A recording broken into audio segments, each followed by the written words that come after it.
Please enter the 12-digit Iridium phone number you would like to call. Please wait while your call is connected. Et comme je lui mentionnais, il n'y a personne qui t'a raconté que ça serait facile, là, l'Atlantique. Je n'ai pas entendu personne dire « Oh, c'est un plaisir, là, c'est fun, tu sais. »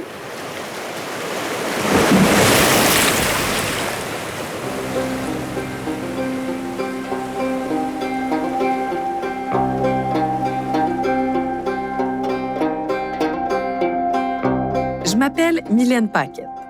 En 2013, j'ai traversé l'océan Atlantique Nord à la rame en solitaire entre le Canada et la France. Et je dis en solitaire parce que oui, j'étais seule physiquement, mais à vrai dire, j'étais pas tellement seule mentalement. Et si ce balado a vu le jour, c'est justement pour vous parler de tous ceux qui ont travaillé très, très fort avec moi durant toute cette traversée de 129 jours.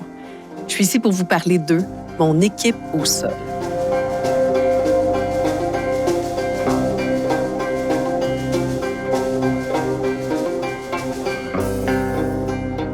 Quelques semaines après mon aventure, Jean-Pierre Lavoie, un membre de mon équipe au sol, m'a remis tous les enregistrements réalisés durant ma traversée. En fait, Jean-Pierre voulait conserver toutes ces conversations pour être en mesure de m'expliquer comment cette traversée-là a été vécue depuis l'intérieur pour l'équipe elle-même. Et en me transmettant les fichiers audio, il m'avait mis en garde en me disant qu'il y avait peut-être des choses là-dedans que j'ignorais même des mois après mon retour sur Terre. Bienvenue dans mon équipe au sol, dans un petit voyage dans le temps. Je vous emmène en 2013.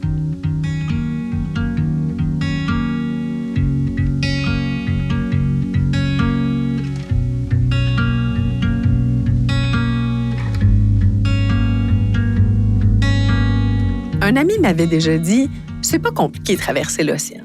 Dans ton cas, tu prends tes rames, t'embarques dans ton bateau, puis tu rames. Laisse tomber tout le reste. » Bien, si je l'avais écouté, j'aurais peut-être fait 2-3 jours, puisque justement, sans tout le reste, je ne serais pas allée bien, bien loin. Dans une aventure comme la mienne, on a besoin des autres. Alors, il faut communiquer.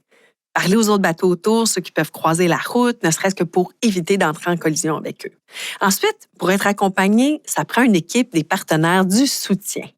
Qui dit communication, dit énergie. Autrement dit, ça prend du jus pour parler au téléphone et au téléphone satellite encore plus.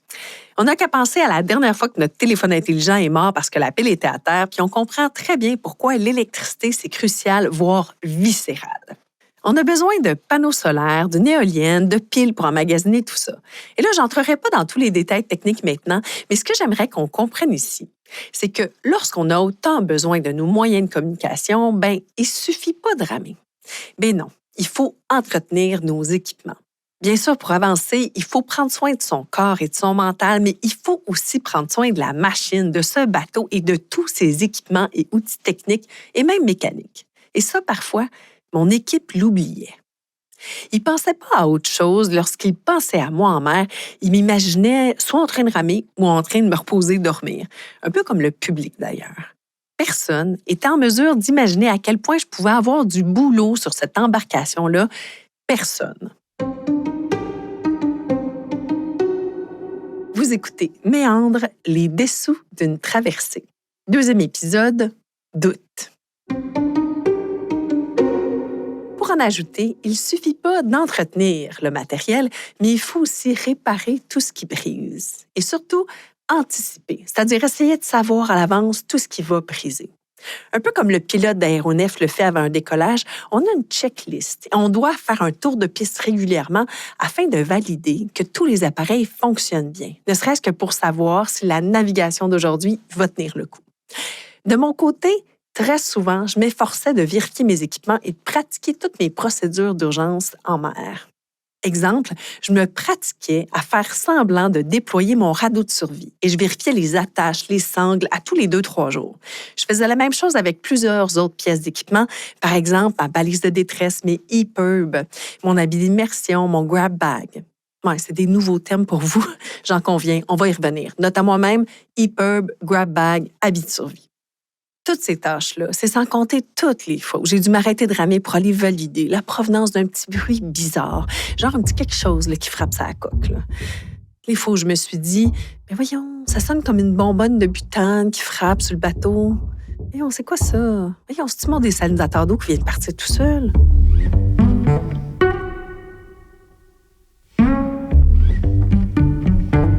Si on revient aux réparations et à la maintenance, bien, sur un bateau comme le mien, tout aussi près des éléments, tout ce qui pouvait briser a fini par briser. Et je dis bien toutes. Des rames, des dames de nage. Bon, une dame de nage, c'est là où la rame prend place. C'est aussi son point d'appui et son point de pivot en même temps. Il y a aussi des antennes, une radio VHF, une base météo, des pales d'éoliennes, l'éolienne elle-même, un téléphone satellite, des cordages, mon gouvernail, un téléphone intelligent, une tablette, des caméras, mes haut-parleurs. Bon, ça c'est moins essentiel, mais quand même, tout a fini par briser.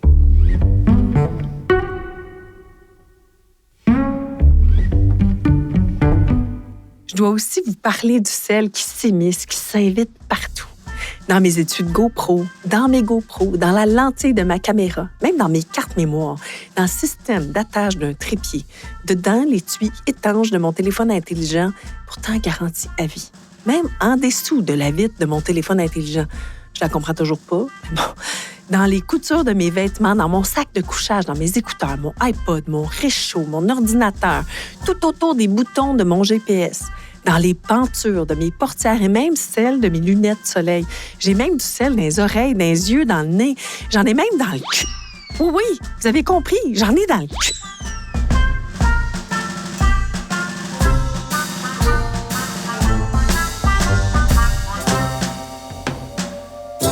Sachant ça, vous comprenez mieux pourquoi je dois toujours tout nettoyer, essayer de décrasser le sel de partout. Bon, là, je vous parle du sel parce que l'eau est salée. Il y a du sel partout, mais l'eau de l'océan, là, c'est pas propre. C'est comme gras.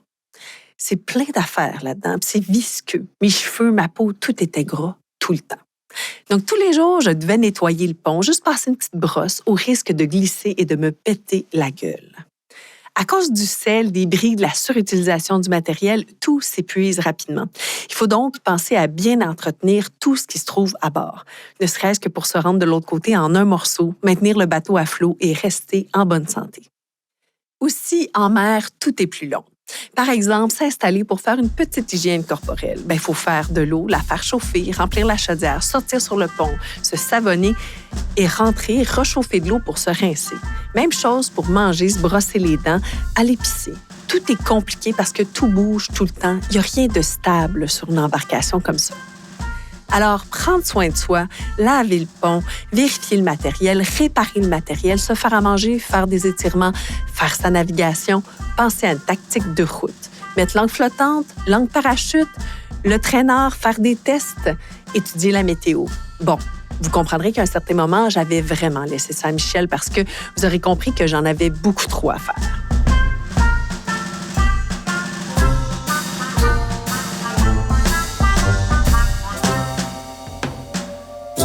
Là, peut-être ici que je vais trop vite. Je viens de vous perdre parce que je vous ai dit installer l'encre flottante, l'encre parachute, le traîneur. Pour vous, ça veut peut-être dire rien du tout ou peut-être encore que ça veut dire la même chose. Et pour vous compliquer la vie, je peux même en ajouter une autre, l'encre Jordan. Mais ça, on va y revenir beaucoup plus tard dans un autre épisode. Et c'est ici que ça prendrait un petit dessin. La dernière fois, je vous avais expliqué que l'encre parachute s'installe à la proue du bateau, au devant de l'embarcation, pour que le bateau puisse faire face aux conditions. Alors, les vagues restent perpendiculaires au bateau et ça nous évite d'avoir du roulis, des vagues de côté, des mouvements de côté très inconfortables. Le bateau est beaucoup plus stable comme ça et ça nous évite de chavirer.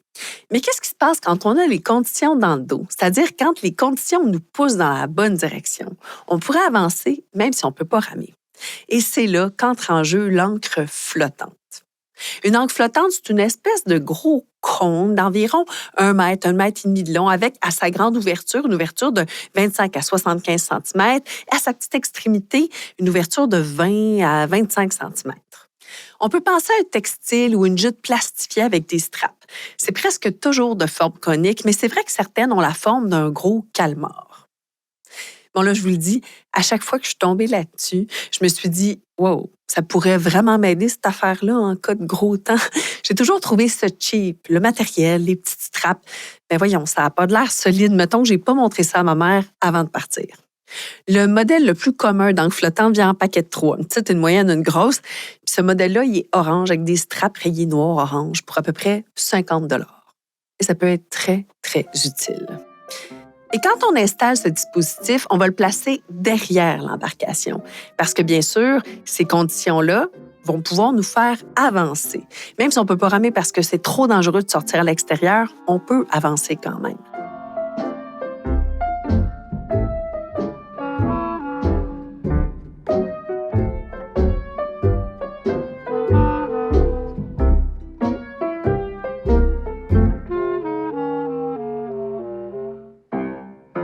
Et oui, là, j'espère que je vous apprends rien ici, là, mais j'ai pas ramé toute la distance qui sépare l'Amérique de l'Europe.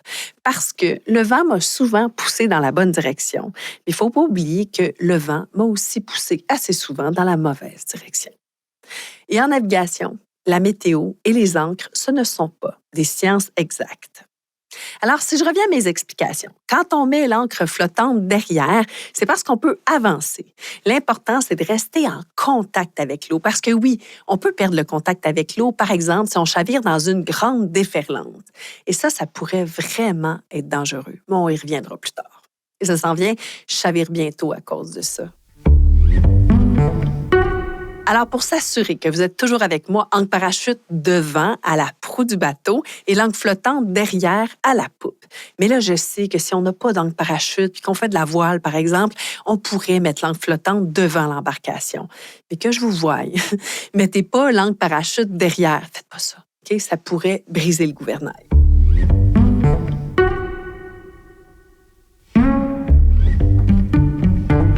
Une autre grosse différence entre les deux, c'est quand on les sort de l'eau. L'ancre flottante, derrière le bateau, on tire dessus. Il y a quelques gallons d'eau dedans, tout au plus. Ce qu'il faut comprendre, c'est que c'est sa drague qui va garder le bateau droit. Puis la corde qui la retient au bateau, ça va aussi exercer une influence puis agir comme un frein. L'ancre parachute, elle, on peut pas tellement tirer dessus. En fait, oui, on peut, mais dépendamment des conditions, ça prend beaucoup de force. S'il n'y a pas de vent, OK, on pourrait tirer dessus, mais avec pas mal de petites boules d'énergie puis un gros égo. Alors, normalement, on tire sur une cordelette de rappel. On peut dire aussi la retrieval line. J'ai de la misère avec ce mot-là en anglais. Donc, la cordelette, on va dire, c'est une corde d'une couleur voyante. On tire dessus et le parachute revient de reculons. Il se vide d'eau et il rentre tranquillement vers nous. Ça, c'est dans 90 % des cas. Ça, c'est quand il n'y a pas de problème, quand tout va bien. Le parachute revient à l'envers. C'est un peu comme un parapluie fermé qui revient de reculons.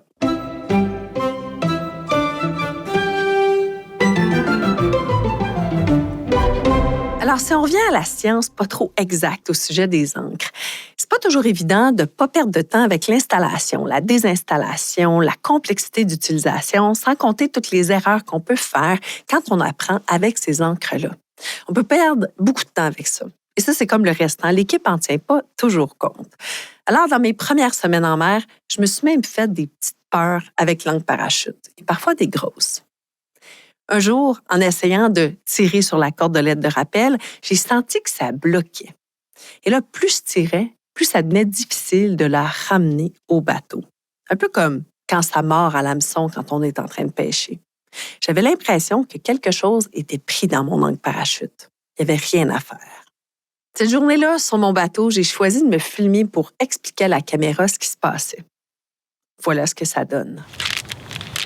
Aujourd'hui, j'essaie de sortir l'ancre flottante de l'eau parce que elle est prise, mais je sais pas dans quoi, puis je sais pas comment. Si c'est un animal ou un câble ou ça me semblerait impossible. Le plus plausible, c'est que j'aille un nœud dedans puis qu'elle est ouverte. Puis si elle est ouverte, c'est 2 tonnes d'eau à tirer. Fait que c'est très, très lourd. Est-ce qu'il y avait quelque chose de pris dans mon ancre? Je ne savais pas trop quoi faire ni comment faire. Je pense que c'est le moment où je me suis sentie le plus seule de toute ma traversée. J'étais fatiguée, pour pas dire pognée avec ça. J'étais pas assez forte pour sortir tout ça de l'eau toute seule. Alors j'ai appelé des amis, des gens que je connais, surtout qui connaissent ça, pour pouvoir m'aider. Mon amie Sarah qui ramait sur le Pacifique pendant que j'étais sur l'Atlantique. D'autres rameurs anglais que je connais, mon ami Régent, grand navigateur. Mais il n'y a personne qui pouvait vraiment me dire « Ah oui, j'ai déjà vécu ça, tu dois faire ça ou ça. » Même mon routeur Michel me disait « J'ai jamais entendu ça. Une angle parachute qui remonte pas. »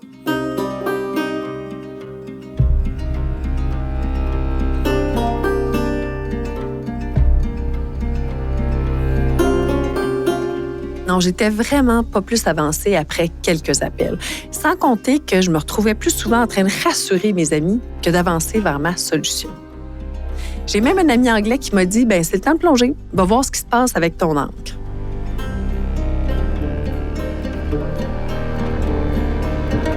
C'est un peu paniquant. Donc, flottante est comme en dessous du bateau, elle n'est pas à la surface. Donc, le bateau il est vraiment tiré par l'arrière parce que la retrieval line... Je pense que c'est ça qui m'a fait dire « C'est un peu paniquant. » C'est le fait de savoir que la prochaine étape serait potentiellement de plonger. Plonger pour aller voir ce qui se passe en dessous de mon bateau. J'ai donc pensé à un treuil. En passant la cordelette de rappel autour de mes 2 garde-fous, j'ai pensé que j'aurais moins d'efforts à fournir. Alors, au lieu de tirer sur la cordelette avec mes mains, je pousserais la cordelette avec tout mon poids dans mes jambes pour remonter l'ancre plus facilement. Après une bonne heure à remonter l'ancre, j'ai réussi. En voyant l'ancre arriver depuis le dessous du bateau, j'ai compris pourquoi c'était si lourd.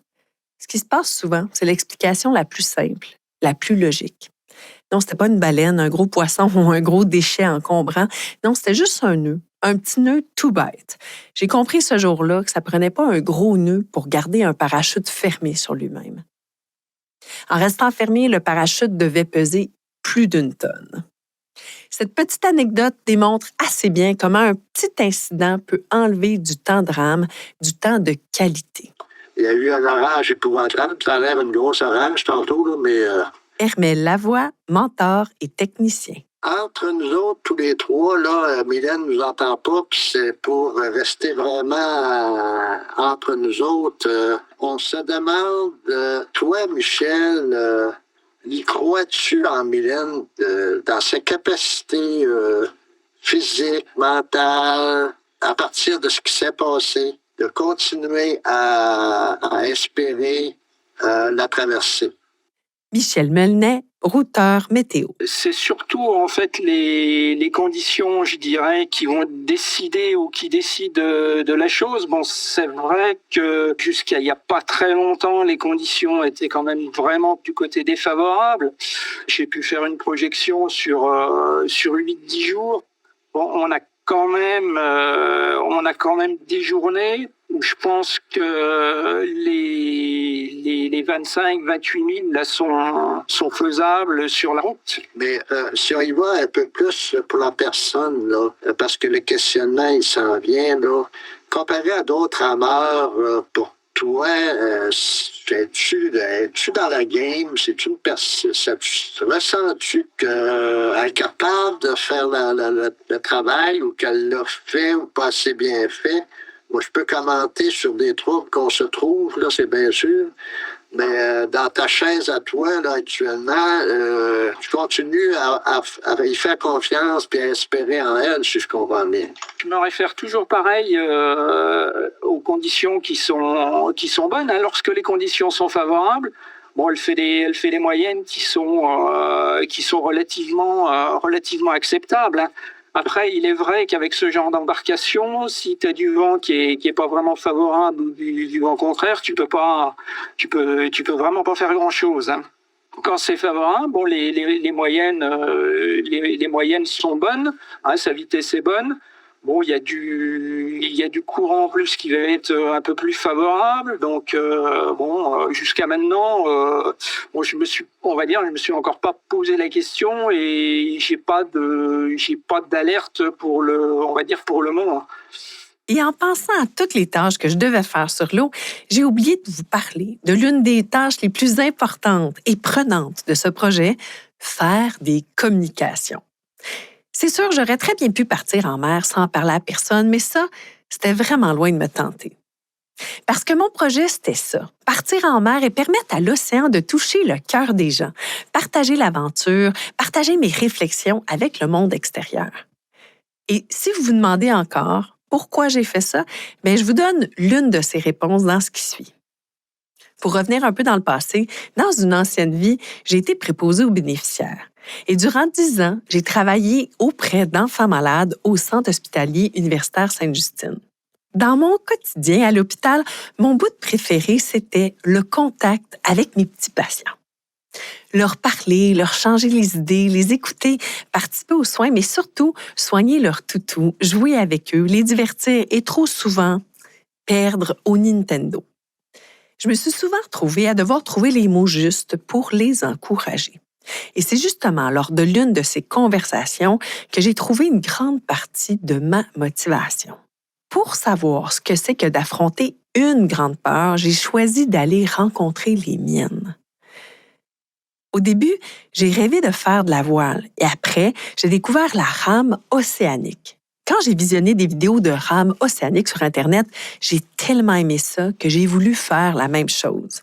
Mais à cause de ma grande peur de l'eau, ben oui, on va y revenir, restez bien accrochés, j'avais changé d'idée au sujet de cette grande traversée à rame. Et ça, pendant des mois.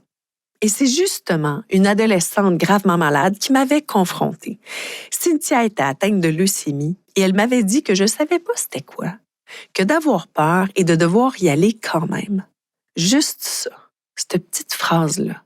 Tu sais pas c'est quoi que d'avoir peur et de devoir y aller quand même. Alors je me suis dit que je pourrais peut-être le faire pour eux, pour mes patients, pour ces enfants-là, pour les inspirer, pour expérimenter, pour comprendre, pour offrir, pour en parler, pour leur communiquer l'océan, la peur, le doute, l'effort, pour tout ça en même temps. Et depuis ma première aventure en 2010, j'avais déjà fait pas mal de conférences dans les écoles. J'en avais enchaîné quelques dizaines, environ 150. Les milliers d'enfants que j'avais croisés étaient inspirés, les yeux écarquillés, leur sourire ouvert, leur curiosité était palpable. Et je sentais que les profs, les élèves, les écoles que j'avais rencontrées allaient me suivre. Et ça me motivait, mais tellement. Et je m'étais engagée auprès des écoles pour leur donner des entrevues durant ma traversée en septembre, là, quand ils allaient recommencer l'école, sans savoir à ce moment-là qu'en septembre, j'allais être encore tout près du Canada, une fois sur l'Atlantique. Et à la rentrée, les élèves se sont mis à me suivre, à lire mon blog, à me suivre sur Internet, à écouter mes entrevues et même à avoir des échanges avec moi. Et à chaque fois, je me sentais galvanisée à leur offrir tout ce que je leur avais promis. Parce que c'était aussi ça. Traverser l'océan, c'était d'offrir mon aventure aux tout petits. Et communiquer, pour moi, c'était le fun. Ça a toujours été le fun. J'adore parler, raconter. Donc, quand les médias me contactaient, j'étais toujours là pour répondre présente. Et ça, des fois, ça gênait certains membres de mon équipe.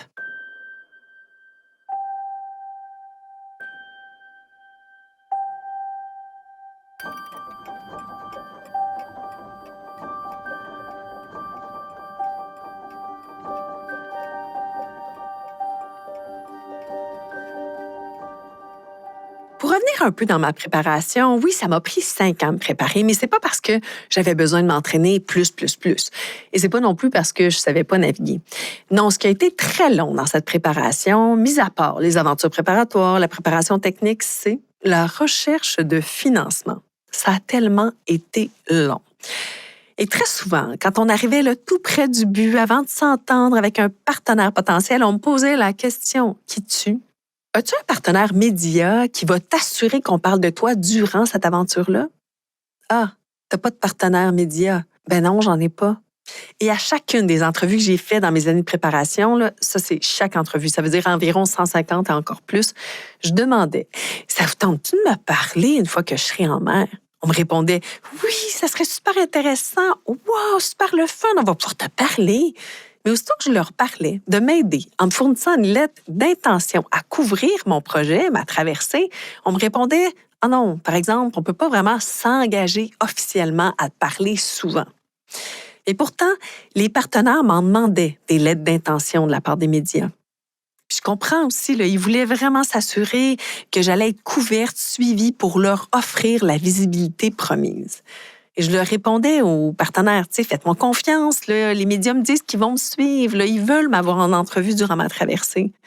Et les compagnies me disaient, on est désolé, tu n'as pas de partenaire média. Comment on peut s'assurer que ton aventure va avoir une certaine couverture médiatique? Et là, je comprends les médias qui ne pouvaient pas s'engager. Puis à l'autre bout du spectre, je comprends aussi les entreprises, les compagnies qui ne pouvaient pas s'engager non plus. Il fallait vraiment avoir du cran pour m'offrir une lettre d'engagement ou encore sortir son carnet de chèques pour me commanditer.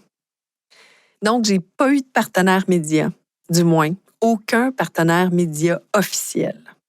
J'étais tout le temps confrontée à ce cul-de-sac-là, alors que je cherchais du financement.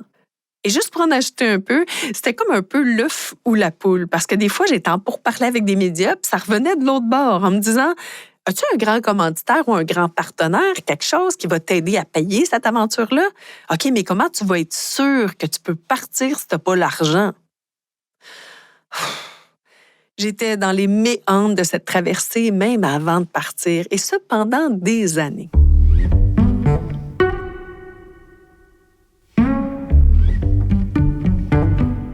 Et j'ai rencontré plusieurs médias autant que des partenaires potentiels. Parfois de grandes entreprises ou des plus petites. Des entreprises d'ici, des fleurons québécois, des marques de vêtements fabriquées ici au Québec, ailleurs dans le monde, des entreprises d'accessoires de sport, des restaurants, des chaînes de restaurants sportifs.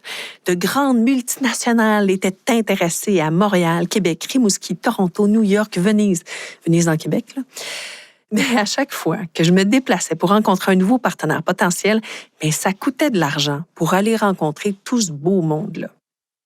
Pensez-y, là, il faut développer un plan de commandite sur mesure, faire un petit peu chic, mettre leur image de marque à la page 6 sur mon bâton avec les couleurs de l'entreprise qu'on rencontre. Tu sais, là, pour les faire rêver, leur donner le goût d'embarquer avec moi.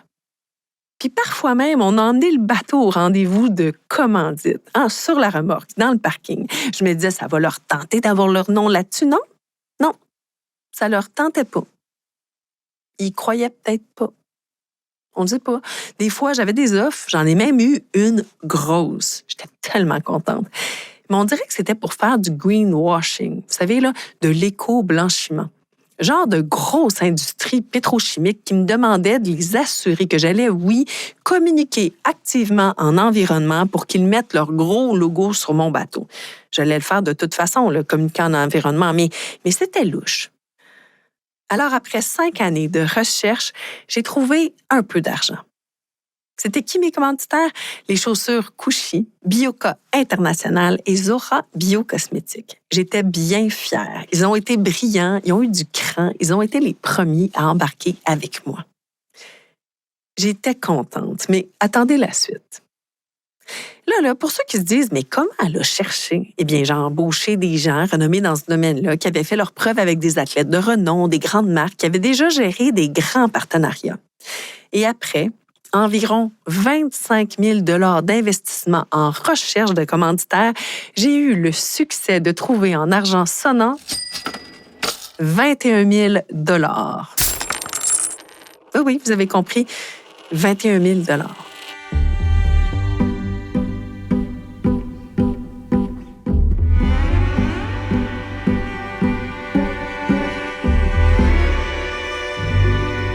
Le 6 juillet 2013, je pars en mer avec une petite liste de partenaires, mais surtout une liste d'investisseurs, des gens qui s'attendent à ce que je revienne en un morceau pour pouvoir les rembourser. Quand je donne mon premier coup de rame sur l'océan, j'ai exactement 125 000 $ en dette. Je dois tout ça à des amis, des proches, à peine un petit peu à ma famille, mais surtout à des gens que je veux pouvoir regarder dans les yeux après mon aventure et pouvoir les rembourser. Je porte avec moi cet immense nuage gris au-dessus de ma tête, un nuage de soucis financiers. Et je sais qu'en débarquant de ma chaloupe de l'autre côté de l'océan, j'aurai 125 000 $ à payer. Et je pense à ces gens-là qui m'ont prêté leurs économies ou qui ont mis leur nom sur moi. Par exemple, mon ami Daniel Rock qui a pris une marge de crédit sur son hypothèque pour me prêter 65 000 $. À mon ami Régent aussi, à qui je dois dans les 5 chiffres. Je pense au gars qui nous a laissé partir avec l'éolienne sans la payer tout de suite en nous disant « Bon, je la mets encore comme dans mon inventaire, là, mais d'ici la fin de l'année, il faudrait la payer, OK? 3 000 $ plus taxes. » Et ainsi de suite. Il y a de l'équipement de sécurité, des réparations, ma nourriture que j'ai payée à coût de carte de crédit. Il faut savoir que parfois, je payais le coûtant de certains équipements. D'autres m'offraient des pro deals, mais pour le reste, j'ai pas eu tant d'affaires gratuites, là, à part quelques vêtements, un peu d'équipement de sport, des bonbonnes de butane, un réchaud, des chips, des barres-tentes, des noix, du chocolat, puis des peanuts. Au total, 5 ou 6 000 $ en matériel gratuit. Mais c'est déjà ça. Si certaines personnes ont été super généreuses, il y a d'autres fois où les gens étaient vraiment réticents. Il y a même un endroit où on n'avait même pas le droit d'ouvrir un compte parce qu'ils étaient au courant de mon projet, puis ils se disaient hey, si je lui livre avant qu'elle me paie, ça se peut qu'elle parte en mer et qu'elle ne revienne jamais.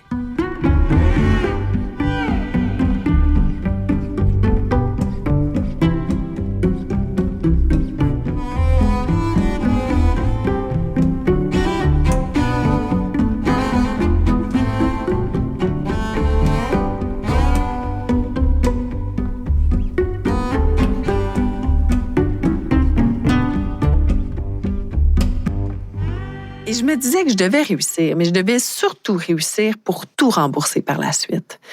Comme je faisais déjà des conférences avant de partir, depuis 3 ans avant mon voyage, je pensais pouvoir rembourser ce projet-là avec une centaine de conférences tout au plus, au retour. Alors j'avais un plan, mais j'avais pas de plan si je ne réussissais pas cette traversée-là. Alors à ce moment-ci, il fallait que je vous parle un peu du contexte avant d'aller plus loin, et vous allez mieux comprendre ce qui s'en vient. Alors, quand mon équipe me dit « Arrête de parler aux nouvelles, concentre-toi sur ce que tu as à faire, puis rame », mais je le prends un petit peu mal. Je me dis « Ben voyons, d'abord, j'aime tellement ça, leur parler aux médias, ça me fait tellement du bien. J'ai de la misère à refuser, moi, une entrevue. Surtout que pour moi, communiquer avec eux, c'était vraiment des choses que j'appréciais le plus dans ce projet-là. J'aime tellement communiquer à la base. C'est un petit peu comme ma récompense après plusieurs heures ou même plusieurs jours de rame. Et quand je parle avec les médias, je me dis que je parle un petit peu aussi à ma famille, à des amis, à d'anciens patients, à des jeunes dans leurs écoles, à leurs parents. J'ai du fun à parler aux médias. Puis entre vous et moi, dans le back burner, je me dis que j'ai des dettes à payer puis il faut que je paye ça, ce voyage-là.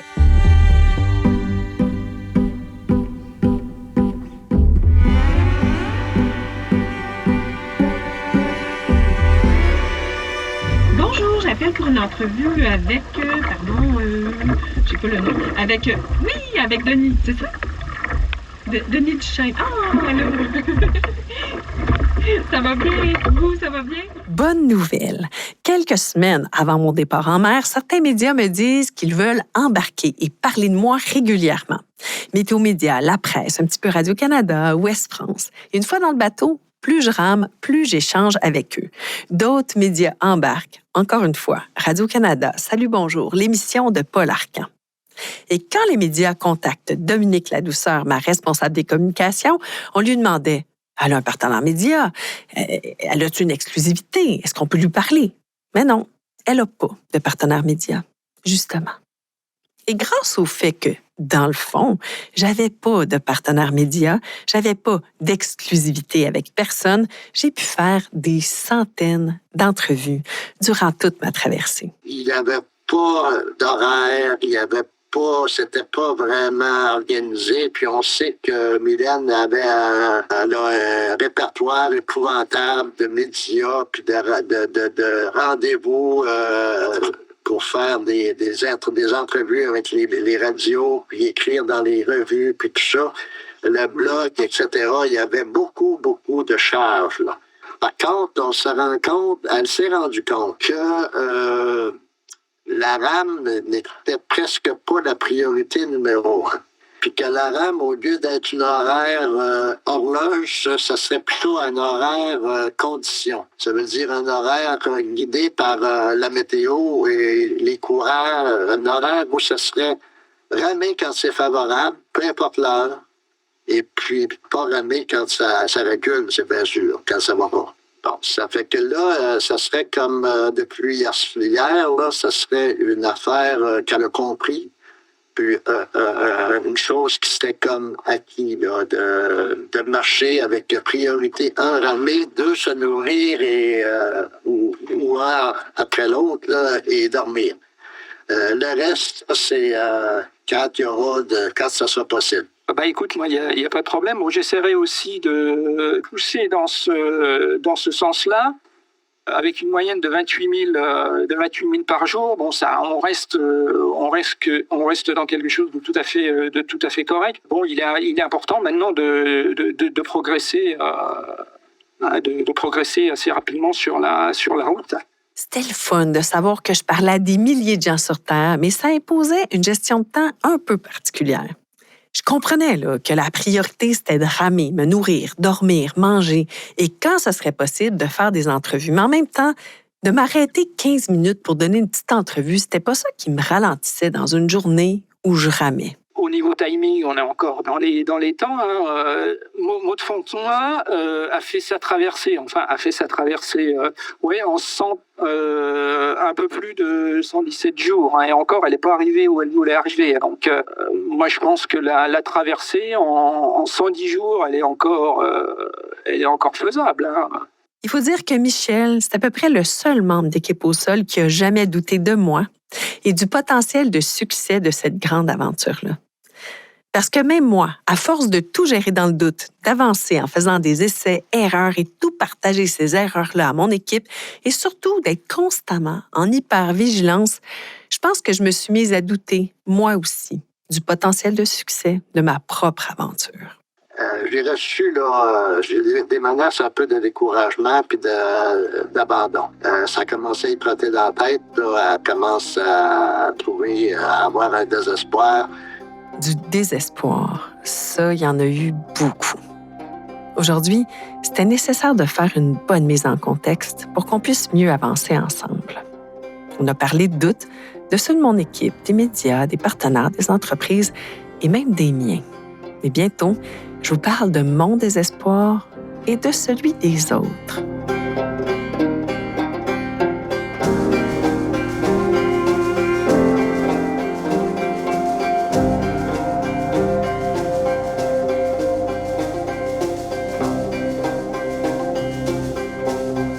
Méandre est une production de Mylène Paquette et compagnie. Idée originale de moi, Mylène Paquette. À la réalisation, au montage du son et de l'image, Louis Bertrand. Au mix sonore, Patrick Rioux. Illustration graphique, Marie-Ève Damour. Direction artistique, Stéphanie Paquin. À la recherche, scénarisation et animation, Mylène Paquette. Merci chaleureux à Guillaume Solar-Pelletier pour les images tournées avant le départ de cette grande expédition. Merci à Hermelle Lavoie et à Michel Melnet pour leur voix utilisée dans cet épisode. Dans le prochain épisode... Je m'excuse, Hermelle. Est-ce qu'il y a un autre endroit où Mylène pourrait arriver? Elle voulait qu'on demande à Michel le matin dans notre rencontre par rapport au vent qui s'en vient, si elle avait une chance de s'en aller à Saint-Jean, de Terre-Neuve. Elle a en tête, là. Avant tout, elle veut garder le bateau. De récupération par hélico, là, comme on parlait tantôt, là, le bateau reste là. Please enter the 12-digit Iridium phone number you would like to call. Please wait while your call is connected.